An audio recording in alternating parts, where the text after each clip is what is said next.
राज्यात 3 नोव्हेंबर पासून माझी शाळा सुंदर शाळा अभियानाचा तिसरा टप्पा सुरू होणार असून 31 डिसेंबर पर्यंत हे अभियान राबवलं जाणार आहे। शालेय शिक्षण विभागानं सर्व माध्यमांच्या आणि सर्व व्यवस्थापनांच्या शाळांसाठी या स्पर्धात्मक उपक्रमास मंजुरी दिली आहे।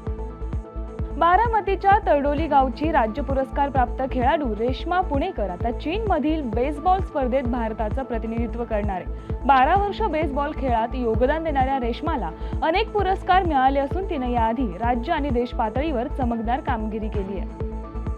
खासदार निलेश लंके यांच्यासह श्रीमंत शाहू छत्रपती जयंत पाटील यांच्या उपस्थितीत आपला मावळा संघटनेनं काल भुदरगड किल्ल्यावर स्वच्छता मोहीम राबवली आहे। खासदार निलेश लंके यांच्या संकल्पनेतून राज्यातील गडकोट किल्ल्यांची स्वच्छता करण्यात येत असून आतापर्यंत 8 किल्ल्यांवर स्वच्छता मोहीम पार पडली आहे। प्रदीर्घ काळापासून कोकणवासियांनी मागणी केलेली दिवा ते चिपळूण लोकल सेवा कायमस्वरूपी सुरू करण्यात आली आहे। विशेष म्हणजे ही लोकल पश्चिम कोस्टल रेल्वे मार्गावरील तब्बल 26 रेल्वे स्थानकावर थांबणार आहे।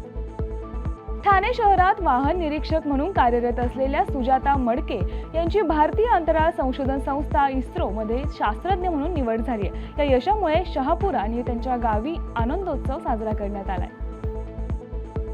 जालन्याच्या भोकरदन तालुक्यातील सुरंगळीच्या बालाजी जाधव या तरुण शेतकऱ्यानं 3 एकरात लागवड केलेल्या कोथिंबिरीतून 35 दिवसात तब्बल 4,31,000 रुपये उत्पन्न मिळवले।